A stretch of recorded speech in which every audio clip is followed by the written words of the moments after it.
And to the sound of Thank You Press, we say welcome to Meet the Press Now. I'm Kelly O'Donnell in Washington. You've just been listening to President Trump taking questions from reporters in the Oval Office as we are following breaking news on a number of disturbing incidents of violence, both here at home and abroad, starting with an intensifying manhunt underway right now in Rhode Island, where authorities are trying to track down the gunman who killed 2 students and injured 9 others inside an academic building on Brown University's campus this weekend. We're also learning new details about the deadly mass shooting in Australia that killed 15 people in what authorities are calling a terrorist attack targeting the Jewish community. And we're also following developments in the investigation into the tragic killing of Hollywood legend Rob Reiner and his wife Michelle, with the Reiner son now in custody, and President Trump politicizing their deaths. The president also vowing retaliation after 2 U.S. soldiers were killed this weekend in Syria by an alleged ISIS gunman. All of that, so much of that, as law enforcement announced today they foiled a potentially deadly terror plot targeting Los Angeles on New Year's Eve. We will bring you the latest developments on all of these stories ahead. But we're going to begin today with Providence, Rhode Island, where police just released this new video of a person of interest. That's how they're describing the individual in the Brown University shooting. And they're calling on the community for help to identify this person. And it comes after late last night, authorities announced they would be releasing a man they had detained as a person of interest, saying the evidence no longer supported holding him. The mayor of Providence explaining the decision this morning. What we're saying is that after a review of the evidence that was gathered, it was determined that the person of interest needed to be released. But until such time as we have an individual in custody who we're confident is responsible, that we're prepared to press charges and then prosecute, we're going to continue to leave all doors open until such time as that we're in a place where we feel confident that we've got the right person. Despite the ongoing manhunt, Providence's mayor insisting the community is safe. We know that this is likely to cause fresh anxiety for our community. And we want to reiterate what we said earlier, which remains true, which is ever since the initial call, now a day and a half ago, we have not received any credible or specific threats to the Providence community. And so the status of safety in our community remains unchanged. And we believe that you remain safe in our community. Brown has canceled all remaining fall classes and final exams as the victims are being remembered. We are also seeing now video of students sheltering in place in the library as SWAT team members came to rescue them Saturday night.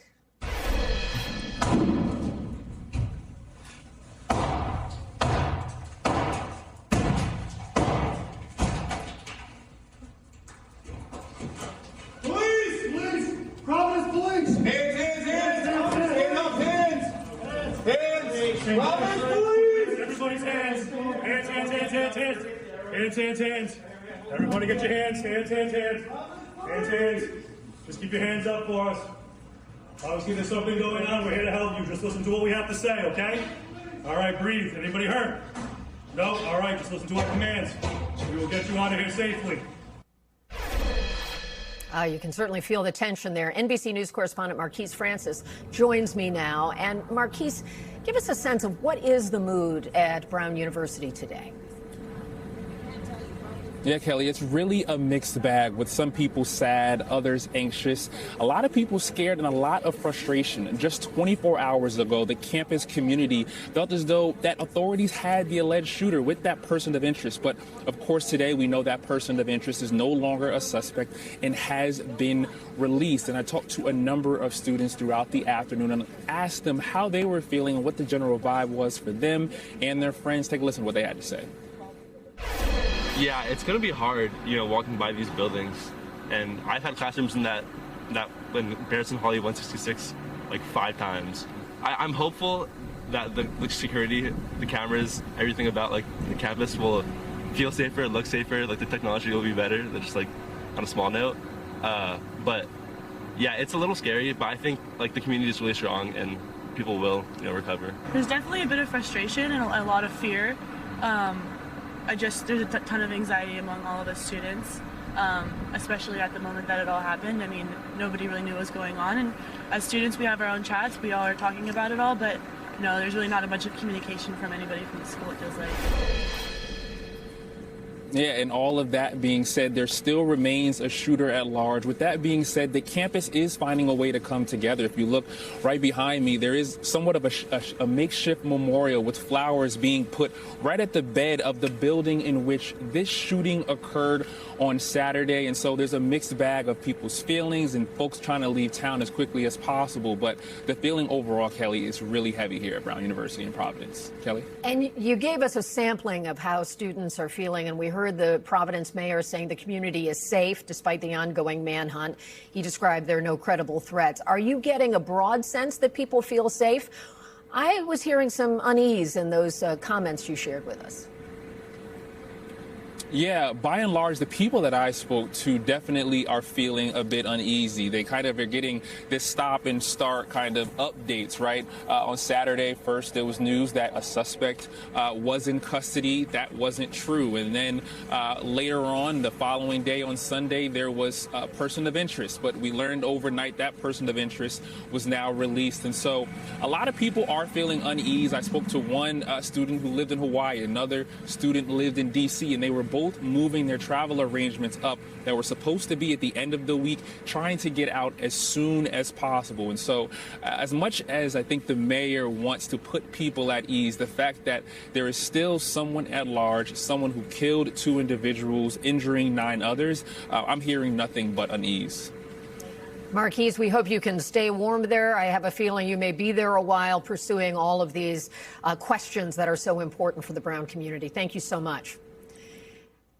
And we are joined now by Rhode Island Attorney General Peter Neronha, and maybe you can help shed some light on this. We understand that there's no basis for the person of interest who was detained remaining in custody. Can you also rule out that person as a suspect? Is that name really off the board? Yeah, that name's off the board. There was, how do I put this? There was a significant amount of evidence that caused us to focus a lot of our efforts in that space. Wasn't all of our efforts. We were doing other things at the same time. But as the forensic testing of the evidence, both at the scene of the crime and after we obtained search warrants for his hotel room and for other things, when that analysis, which had to be done, much of it out of state, to get it done quickly and reliably, by late last night, we knew that we needed to be headed in another direction, and that's why we had him released. I mean, from where I sat, Kelly, I was not ready to conclude, frankly, that we had the guy. That's a very dangerous place to go in the sense of you are over-promising with the potential of under-delivering. I think it's why, as prosecutors and police, we've been trying to choose our words carefully. That is so critical at this point, describing the person as someone you wanted to talk to, but not going beyond that. And certainly once a name is out there, that can make things very complicated for someone who was simply questioned and you moved on. So when you are looking at this new piece of video that was presented to us, how is it that this piece of video is determined to be the next best way to get the community to help? Are you concerned that there isn't more video available? Yeah, look, I think one of the challenges has been identifying video that can really help us identify the suspect. The reality was there weren't a lot of cameras in that part of the engineering building where this murder took place. I mean, as a parent of 2 Brown engineering graduates, I know that building really well. And that's an old part of what appears to be a modern building. If you're looking at it from where that memorial that Marquise was showing us, from that point of view, it looks very modern and new, and that's true.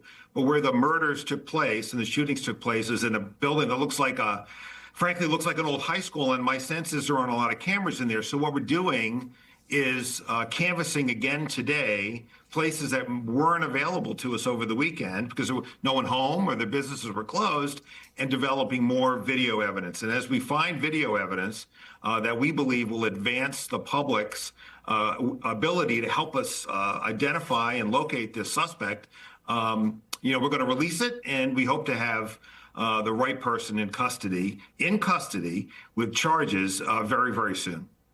And should I infer from your comments that there is not video from inside the building? There have been other incidents like this where you could actually see a suspect moving through and going into rooms where potential victims were. So no internal video, I'm guessing. That's correct. If we had it, you'd have it.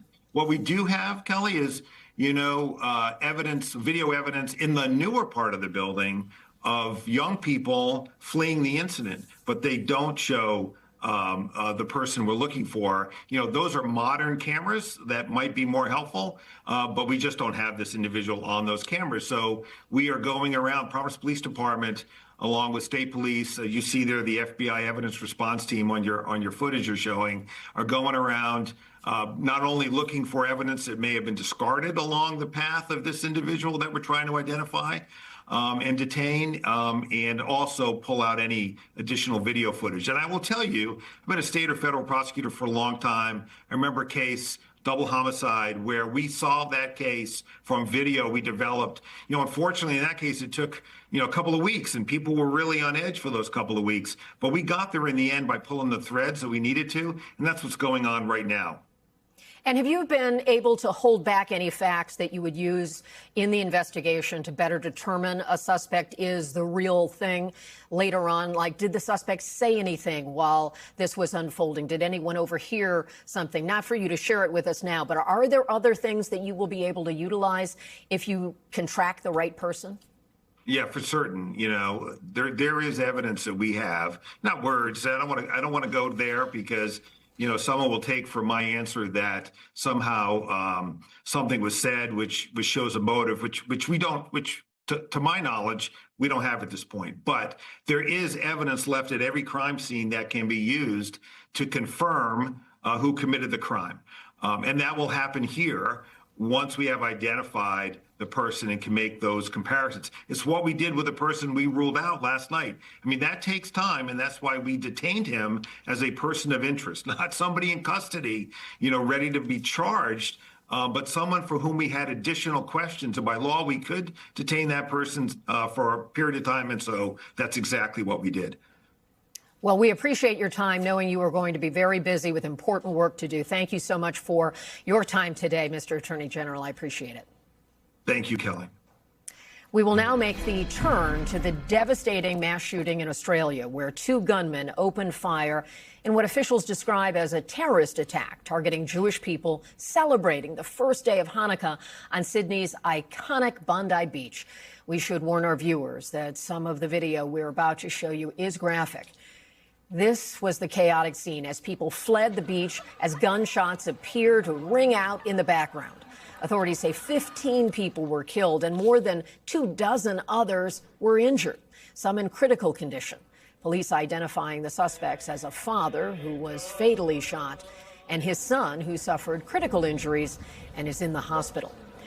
Part of the shooting captured on video, including a dramatic moment when a bystander heroically tackled and disarmed one of the shooters, likely saving many lives. Australia's Prime Minister condemning the attack and expressing his support for the Jewish community.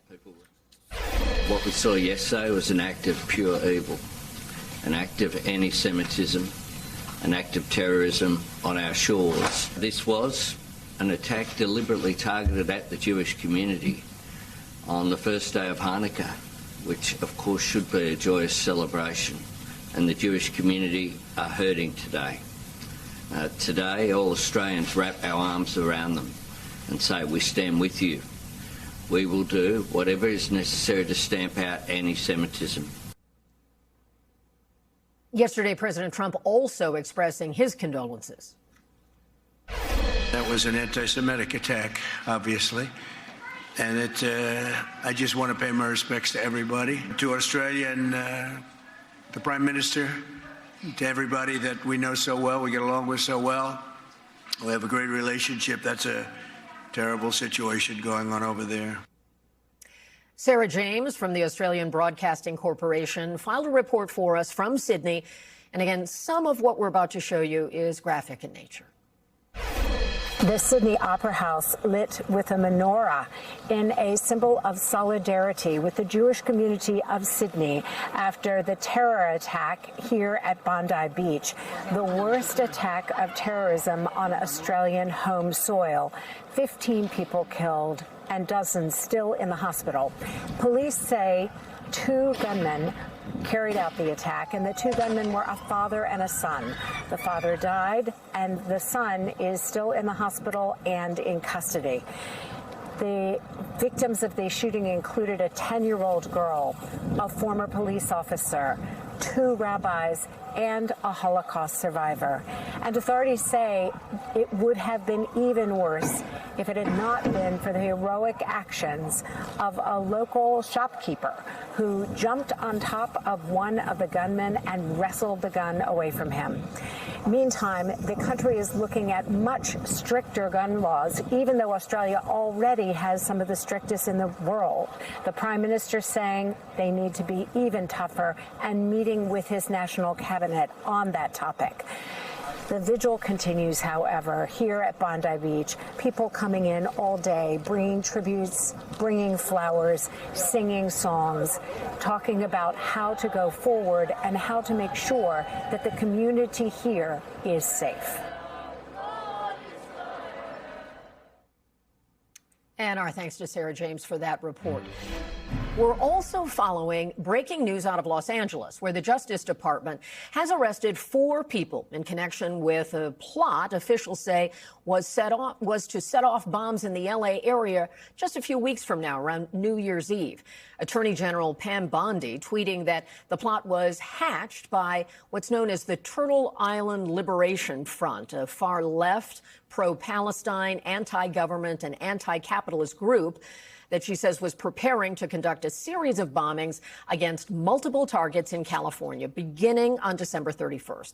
In a criminal complaint unsealed today, the plan contemplated planting backpacks with IEDs or improvised explosive devices to be simultaneously detonated at 5 locations, targeting 2 U.S. companies at midnight on New Year's Eve and in the Central District of California. NBC News senior justice reporter Ryan Riley is with me now. And Ryan, we watched this unfold today, and it was very complex, very detailed. What can you tell us about what this criminal complaint suggests could have happened? Yeah, so this was, the important thing up top to know here is that this was definitely an FBI sting operation. So they had a lot of sort of control and involvement in that from the beginning. And I think down the line, that's where, when this case plays out, there's going to be a lot of questions about, okay, what role did the FBI play in this plot? Because whenever we see these sort of sting operations, that's sometimes what the defense lawyers will go to.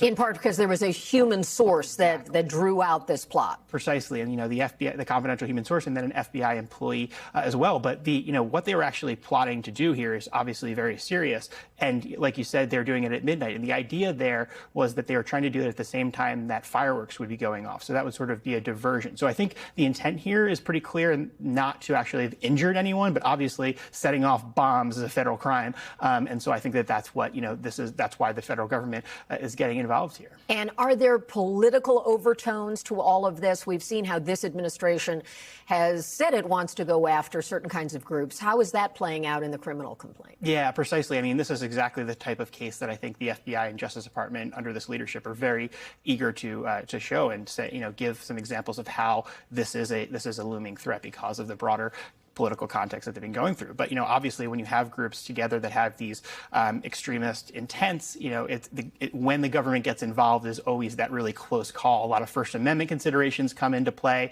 And so typically these cases can be very delicate, but overall, the government's usually successful in these, even when defense attorneys come forward and claim entrapment. There's a very high bar for you to actually get anything tossed on that level. But I think, that's certainly looking down the line a little bit where we can expect defense attorneys to go here and potentially be arguing that this wouldn't have happened but for the involvement of the FBI. But they had assembled some materials that are certainly dangerous. They had, and they did that out in the desert, so the question is when, how exactly that plot unfolded with the FBI. Yeah. We appreciate the insights. Thank you, Ryan.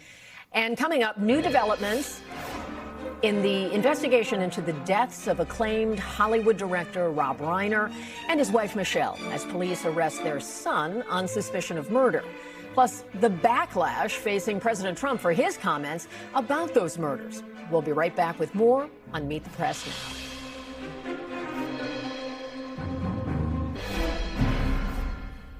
Welcome back. The entertainment and political worlds are mourning the death of famed actor and director Rob Reiner, who was found dead alongside his wife, Michelle Singer Reiner, in their Los Angeles home on Sunday. Authorities confirmed today that their son, Nick Reiner, has been arrested and booked on suspicion of murder. He remains in custody with no bail. Rob Reiner's role in the 1971 TV show All in the Family launched him into the homes of Americans across the country. But he was arguably best known for being a director with a catalog of modern classic movies, including The Princess Bride, When Harry Met Sally, The American President, and A Few Good Men. The Reiner's deaths prompting an outpouring of condolences from across Hollywood and the world of politics. Reiner was a longtime liberal activist and Democratic fundraiser and had been a vocal critic of Donald Trump since his first run for president. Mr. Reiner appeared on this program during the 2016 Democratic National Convention, where he spoke about then-candidate Donald Trump. We've seen the George Wallaces and people like that, but we've never seen a major party candidate that is this ill-prepared and this divisive and this angry and this hateful. We have two candidates that couldn't be more diametrically opposed in terms of inclusiveness and allowing people together and healing racial divides than Donald Trump and Hillary Clinton. Today, President Trump reacted to Reiner's death with a disparaging post on social media that has generated bipartisan backlash.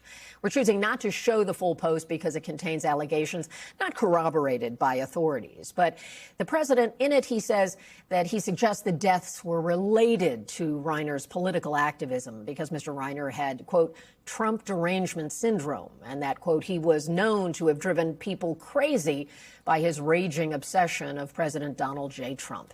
Again, police have not released any motive for the killing. And joining me now from Los Angeles is NBC's Gadi Schwartz. And Gadi, what more do we know about the Reiner son, Nick, and any relevant history that might tell us why this happened? Yeah, Kelly, right now we understand that Nick Reiner was arrested yesterday at 9 p.m. That would have been about 5 or 6 hours after the bodies of his parents were found here at their Brentwood home. We don't know where Nick was in between the times of the murders and where he was when he was arrested. But we understand that it was somewhere possibly away from this home.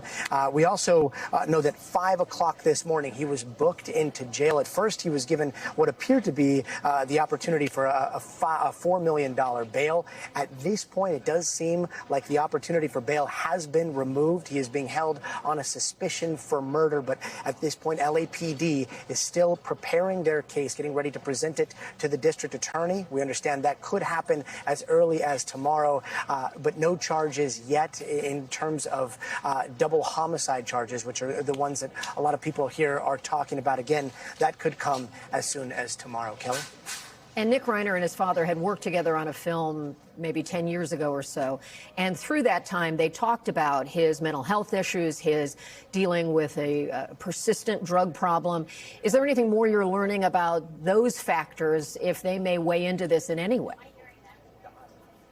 Yeah, it's so difficult because LAPD is very tight-lipped about this investigation, and they are proceeding very, very cautiously given the high level of scrutiny that this case is going to see. But so many people want to know that motive, and they are looking to that film that was produced 10 years ago, Being Charlie. That was a collaboration between Nick Reiner, who had been in and out of rehab, had struggled for years, as early as 15 years old, in and out of rehab with those addiction issues.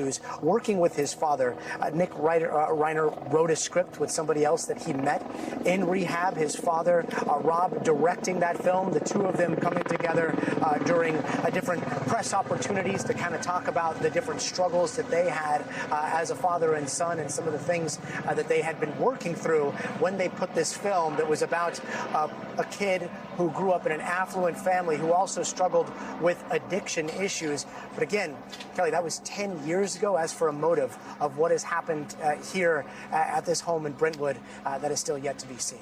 Kelly? So much still to learn. Thank you, Gadi. We appreciate the report. And joining me now is our panel, including Leanne Caldwell, Chief Washington Correspondent for Puck, Jonathan Cott, Democratic strategist and former senior advisor to Senator Joe Manchin, formerly of West Virginia, and Sarah Chamberlain, President and CEO of the Republican Main Street Partnership. Leanne, let me turn to you first of all. We hinted about the president's post today, and he was asked about it in that exchange with reporters not long ago. Let's listen to what the president had to say when asked about this post.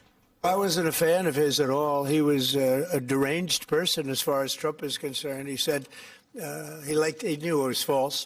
In fact, it's the exact opposite, that I was a friend of Russia, controlled by Russia. You know, it was the Russia hoax. He was one of the people behind it.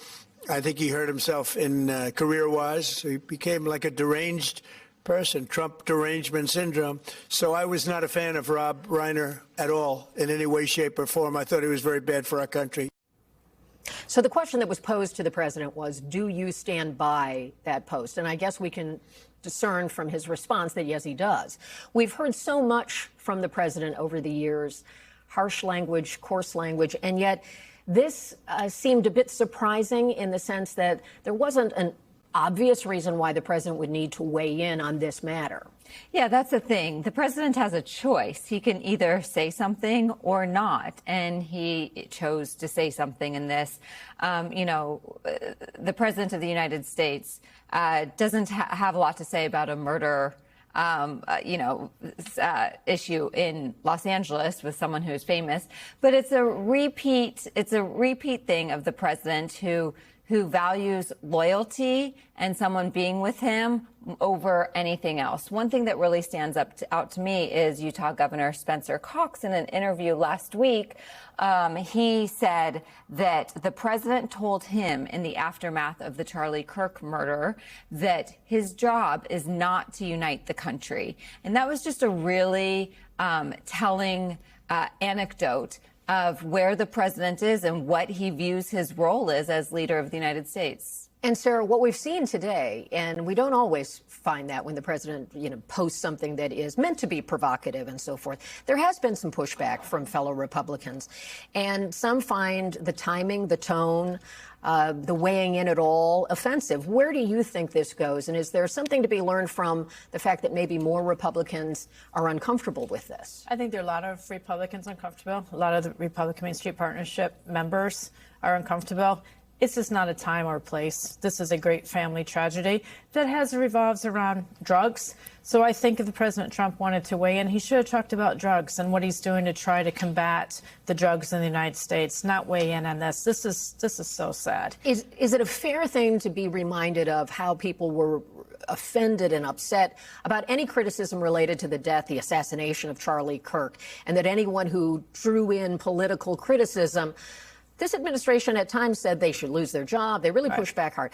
Is it hypocritical to say that it's okay to comment on Reiner now? Somewhat, absolutely. Both of these, they're both tragedies. They should have been left out of the political realm and put where they belong to be, as tragedies. Charlie Kirk had a young family. Rob Reiner was killed by his son, for heaven's sake. I mean, this is terrible. It affects two families dramatically. This should not be a political issue. And Jonathan, let me bring you in. Leanne mentioned Governor Cox of Utah, who, of course, Utah was the scene of the Charlie Kirk assassination. And this notion that he said that there isn't, that the president doesn't think there needs to be a responsibility. Does the country want a president to weigh in on these issues in terms of toning down rhetoric or choosing, I don't know, a higher bar perhaps when there are tragedies? What do you think the public is looking for from the president? Normally, you would think that's what the public wants, and we had that in President Biden. The country seemed to reject that when we had that. We had a comforter-in-chief in President Biden, and the country turned in a different direction. I'm surprised Spencer Cox needed to hear the president say that was his position. I think we all know that the president loves to divide the country and has no interest in uniting it. I don't know why that was such a shocking thing for Spencer Cox to hear. He's spent the last 9 years dividing the country. That's what he does. Every time we think he can't go lower, he picks up a shovel and digs a little deeper. So, yes, that's what he does. I wish the country had a uniter in chief. That's what we need. It's interesting because the standard for political discourse is judged by all of these events, right? Whether it is political violence, and we've seen an awful lot of that this year, or a tragedy like this. Do you think that there is any expectation on the public's part that the president fills that gap? Jonathan said we had it and didn't seem to move the needle.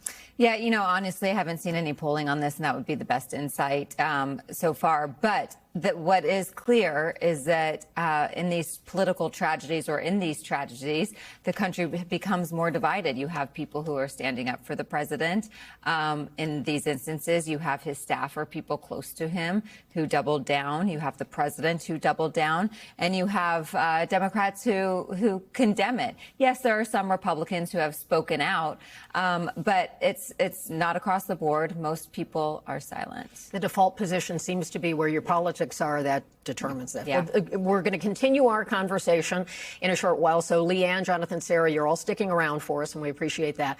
We have brand new NBC News Decision Desk polling to dig into, from President Trump's lackluster approval rating to cracks in his MAGA base of support, to Americans' views on the economy, and more. So stay with us right here on Meet the Press Now.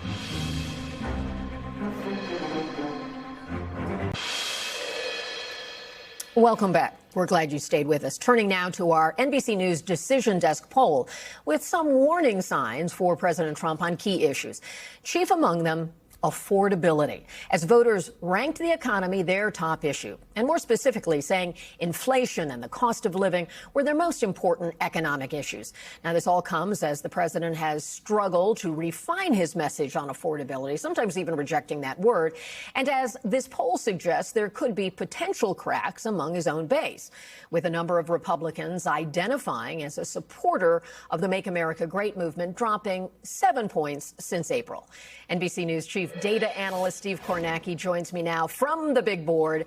And Steve, take us through this poll and how is it concerning? In what ways do you see this being a factor ahead of next year's midterm elections? Yeah, Kelly, ahead of next year's midterms and certainly in the wake of those humbling elections in November, the off-year elections for Republicans in Virginia and New Jersey, we see Trump's approval rating in this poll at 42%. Now, back in the spring, start of his second term, this same poll took a look. Trump was at 45% then. So it's not a huge drop, but it is a downward tick for him. His approval rating, of course, both terms as president has kind of existed in a pretty narrow range. This is getting towards the lower part of that range right there, certainly consistent with those kinds of results we saw for Republicans, for Trump's party in New Jersey and Virginia. And then there's that question about cracks in his own base potentially. So taking a look inside the Republican Party right here, we were looking at the depth of enthusiasm for Trump. So these aren't folks just who approve of Trump's performance as president. We're looking at the folks who say they strongly approve of Trump's performance as president. And among Republicans, that number is now 52% in this poll. And again, earlier this year, when we checked in the same question,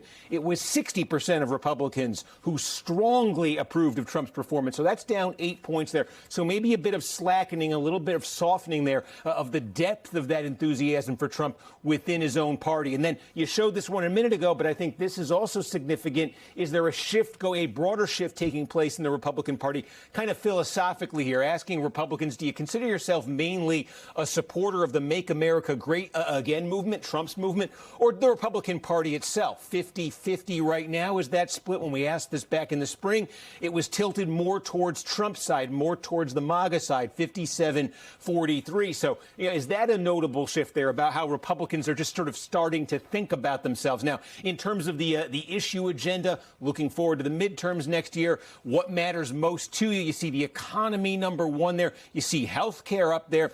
In between, I do think this was interesting, Kelly. 23% say threats to democracy. What that's driven by Democrats, by Democratic voters. When you ask just Democrats what the most important issue to them is, by far in this poll, they say threats to democracy. It's independents and Republicans, for that matter, who will cite the economy. But, of course, independents, that's where you're going to find a lot of the swing voters who are going to move elections here. When you talk about the economy, what matters most, just from an economic standpoint, it's inflation, it's health care costs, and that is where you see Republicans paying a price in this poll, asking voters here, which party do you trust more on rising prices? That blue means it's Democrats Democrats by a 6-point margin. So again, you see independents there, not enthusiastic about how Trump's handling the economy, and really part of that move towards Democrats on the inflation issue and on the question of health care costs. 14 points, voters say they trust Democrats more than Republicans now on health care costs. So these two major issues that at least at this point figure to loom large over the midterms, Democrats opening up an advantage in this poll, Kelly. Thank you, Steve. There's a lot to chew on there, and we're going to bring back our panel to do just that. Of course, with me again is Leanne, Jonathan, and Sarah. Sarah, let me start with you. When you see a softening, as Steve takes us through the numbers with Republicans, does it make sense for the president to be back out on the campaign trail?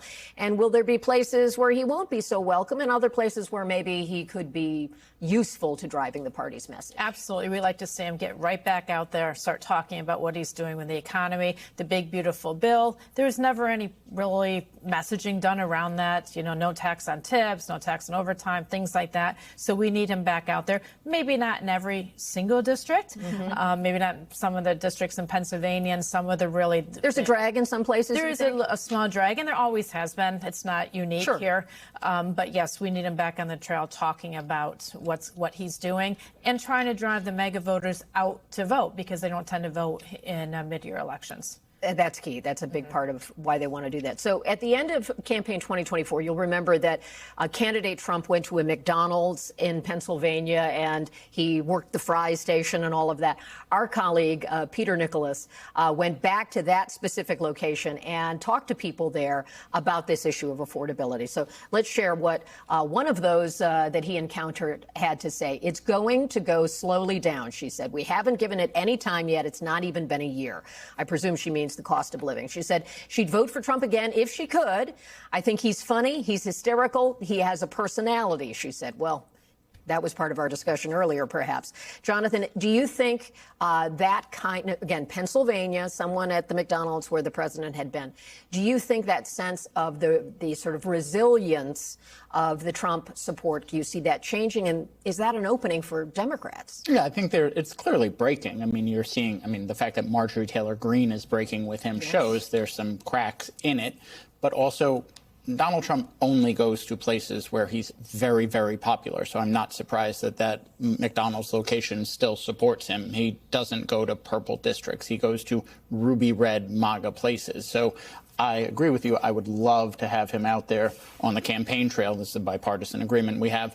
He's the best way to energize Democratic voters in the midterm elections. He should be out there. He will energize our base. But I do think there are a lot of cracks in it. You're seeing it. You're seeing Senate Democrats for the first time voting against him on some key issues. You're seeing Republicans not in the House, not following him lockstep and barrel down the plank on every issue before, when they used to do that. So yes, I think what they're starting to realize is once 2026 comes, they're all going to be on the ballot when he's not anymore, and they have to live in a life post-Donald Trump. Will Democrats have the struggle of rooting against an improving economy because of the political imperative of making that an issue? Do you think that if the president is able to slowly get some prices down, which his administration points to gas as one example, there are a lot of areas where it's been very resistant.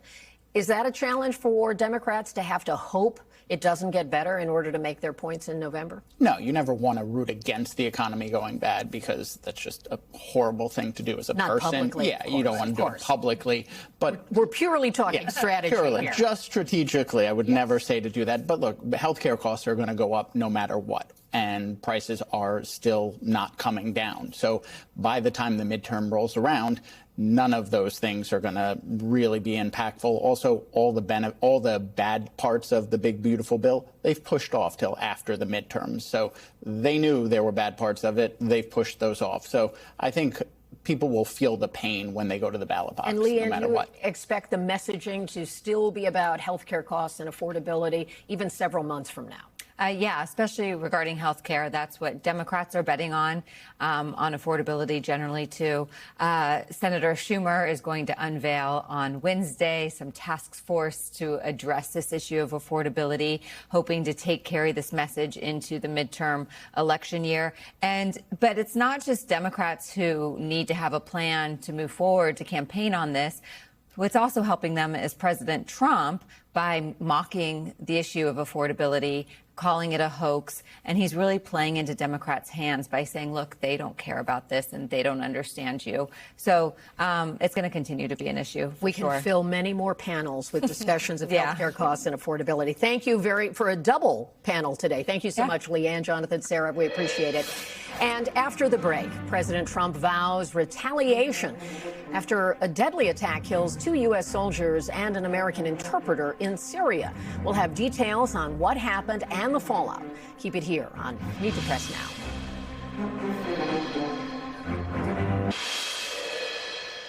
Welcome back. President Trump is vowing, quote, very serious retaliation after 2 U.S. troops and a U.S. contractor serving as an interpreter were killed while carrying out a counterterrorism engagement in Syria. In a post on social media, President Trump is blaming ISIS for the attack on the U.S. And the 2 U.S. soldiers killed have now been identified as members of the Iowa National Guard, Sergeant William Nathaniel Howard and Sergeant Edgar Brian Torres Tovar. The civilian interpreter has yet to be named by officials. The Pentagon also says 3 other U.S. personnel were wounded in the attack in Syria. And Syria is condemning the attack, calling it a deliberate attempt to destabilize the country and undermine joint efforts to combat terrorism. And joining me now is NBC News senior national security correspondent Courtney Kube.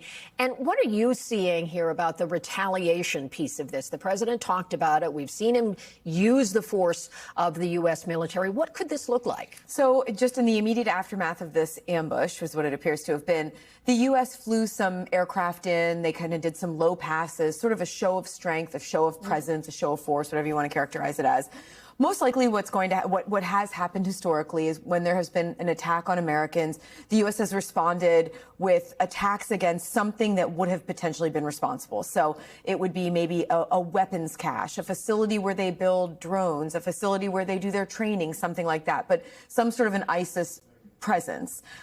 There have been times when they've retaliated specifically against leadership. The reason that I would think at this point, anyway, and we're not getting any indication one way or the other yet, but that this might be more of a facilities, is ISIS still hasn't claimed any responsibility for this attack yet. That's a little uncommon. They usually like to claim credit when there's a high-profile attack like this. But I would expect that if history is any, historical, present for what's going to happen here, I could see most likely them targeting ISIS facilities. And of course, you're immersed in this day to day and knowing where U.S. have forces, even in places where it's not a big public presence. It's been a while since we've talked publicly about what the U.S. role in Syria is. Why do we still have personnel there, and what are they doing? Yeah, and I suspect that is going to be a bigger topic of conversation going forward, given this attack, is because it highlights the fact that there still are almost 1,000 men and women who are serving in Syria. They're primarily in the northeast and the more Kurdish area, but there's also a presence in the south, a place known as Atanf near the border with Jordan.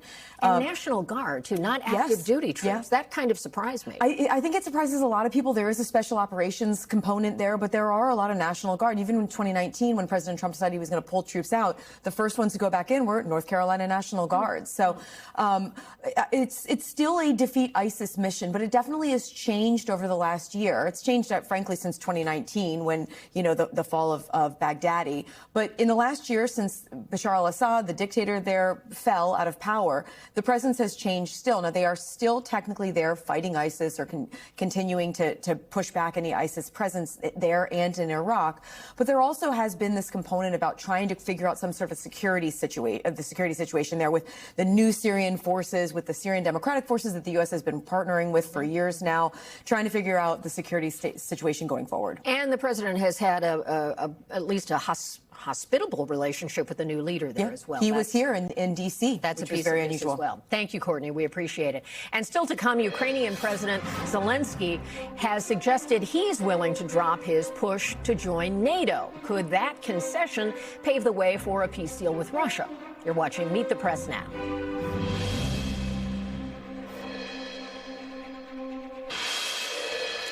Welcome back. Ukrainian President Volodymyr Zelensky is holding another day of meetings with the hope of making progress toward a peace agreement to end the war with Russia. Now, according to a readout from the U.S. Special Envoy Steve Witkoff, the U.S. delegation, which includes the president's son-in-law, Jared Kushner, met with President Zelensky for more than 5 hours to discuss the proposed, now 20-point peace plan. Witkoff says a lot of progress was made. Now, this comes after a major policy shift by President Zelensky, who is suggesting that Ukraine would be willing to give up its bid to join the NATO alliance as part of peace negotiations in exchange for Article 5-like security guarantees from the U.S. and Europe. Now, earlier today, President Trump said he spoke with President Zelensky and several European leaders and appeared optimistic about the progress made in those negotiations. We had very long and very good talks.